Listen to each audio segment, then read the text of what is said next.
Mapagpalang araw po sa lahat. Nais kong muling magbahagi ng salita ng Diyos na matatagpuan po natin sa Book of Romans chapter 5 verse 8. But God demonstrates His own love toward us, in that while we were still sinners, Christ died for us.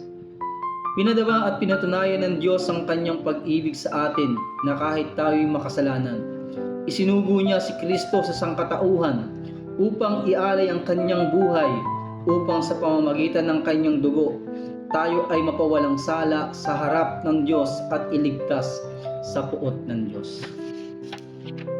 Romans chapter 5 verse 9, much more than having now been justified by His blood, we shall be saved from the wrath of God through Him.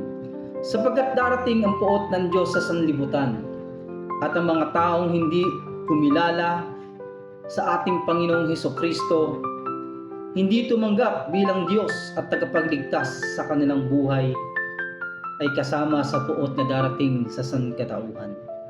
Pinatunayan ng Diyos ang kanyang dakilang pag-ibig nang mamatay si Kristo at ialay ang kanyang buhay. At sa pamamagitan ng kanyang dugo, tayo'y tinubos sa lahat ng ating kasalanan. Basahin po natin sa Tagalog sa verse 9. Yamang sa pamamagitan ng kanyang dugo, tayo ngayon ay napawalang sala, lalong tiyak na maliligtas sa puot ng Diyos. Makikita po dito na kung gaano tayo kamahal ng Diyos. Isinugo niya ang kanyang bugtong na anak para tayo tubusin sa lahat ng ating kasalanan. Walang ibang daan para tayo'y makaalis at mailigtas sa galit ng Diyos, kundi sa pamamagitan ni Kristo Jesus.